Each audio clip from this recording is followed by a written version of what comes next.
Bismillahirrahmanirrahim. Assalamualaikum warahmatullahi wabarakatuh. Jadi, kecelakaan itu penyebabnya ya karena ujian bisa atau karena musibah. Kalau karena ujian itu beda ya dengan musibah. Jadi kalau sudah tidak melakukan maksiat yang berupa berani terhadap orang tua ya tidak berani, selalu tawadhu, selalu mendengarkan nasihat dan lain sebagainya. Pokoknya sama orang tua itu baik. Terus hati-hati kok masih kecelakaan, nah itu insya Allah dari ujian. Nah, ujian ini sebenarnya diberikan Allah Ta'ala sesuai dengan yang dia panjatkan. Jadi dia berdoa minta diberi keselamatan supaya tidak terjadi kecelakaan, ya suatu saat akan diuji dengan kecelakaan. Ya nggak usah khawatir ya, ujian yang berbentuk kecelakaan dengan musibah yang berbentuk kecelakaan itu beda. Ya bedanya ya terletak ya karena dosa, terus yang satunya ya bukan karena dosa. Jadi kalau diuji dengan kecelakaan terus bersabar, nggak berkeluh kesah, ya itu nanti derajatnya naik di sisi Allah. Jadi orang-orang yang berdoa, ya Allah berikanlah aku rezeki yang halal dan barokah. Nah, halal di sini kalau orang itu mencari rezekinya dengan cara yang haram ya, mendapatkannya dengan cara yang haram.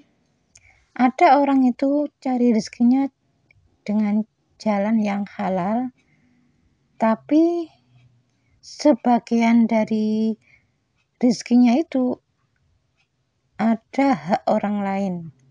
Maksudnya gini ya, misalnya ada orang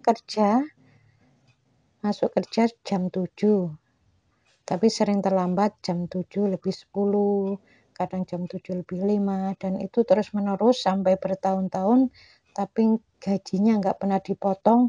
Nah, harusnya akan dipotong. Nah, orang-orang yang semacam ini, kalau itu sudah bertahun-tahun melakukan seperti itu, di situ kan ada hak harta orang lain ya di situ. Harusnya kalau memang nggak dipotong sama bosnya ya harus uang itu dikeluarkan, diberikan oleh orang lain atau dikembalikan ke bos. Jadi harus dihitung 5 menit kali sekian tahun itu dihitung.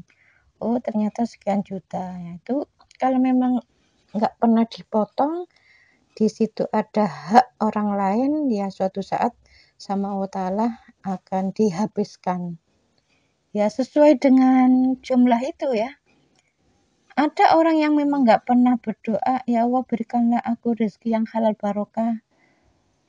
Tapi mencarinya dengan cara yang haram, itu ya bisa aja nanti dihabiskan sama Allah Ta'ala. Jadi beda ya, karena musibah dengan karena ujian itu beda. Mencarinya dengan cara halal, mendapatkan rezeki yang halal, tapi kok sebagian itu diambil sama Allah Ta'ala. Itu insya Allah yang seperti itu ujian. Biasanya ujian itu disesuaikan dengan doa yang dipanjatkan. Jadi kalau orang itu terus-menerus berdoa, ya Allah berikanlah aku rezeki yang halal barokah, ya suatu saat sebagian dari hartanya itu hilang. Entah itu motornya atau uangnya, ya seperti itu. Kalau terus-menerus berdoa, ya Allah selamatkanlah aku dari kebakaran, ya biasanya diberi ujian dengan kebakaran, tapi hanya sebagian saja, entah itu dapurnya atau terasnya, enggak semuanya ya. Jadi musibah dan ujian itu betul-betul beda. Jadi penyakit hati yang berupa iri, dengki, marah, dendam, dan lain sebagainya, itu kan termasuk penyakit hati ya. Kalau penyakit hati itu terus-menerus dilakukan, nanti bisa menjurus ke penyakit fisik. Ya, awal mulanya kan dari suudzon. Suudzon ini kan dilarang oleh Allah. Itu ada keterangannya di surat Al-Hujurat. Ya, awal mulanya ya memang suudzon, bukan suudzon satu kali langsung kena pusing, enggak ya. Suudzon yang berulang kali sampai beberapa bulan, beberapa tahun. Nah, lama-lama diberi peringatan oleh Allah dengan sakit migrain kan gitu. Jadi orang-orang yang hatinya baik, nggak gampang emosian, nggak dendam, nggak dengki, nggak iri, terus nggak gampang baperan, ya biasanya ya sehat ya.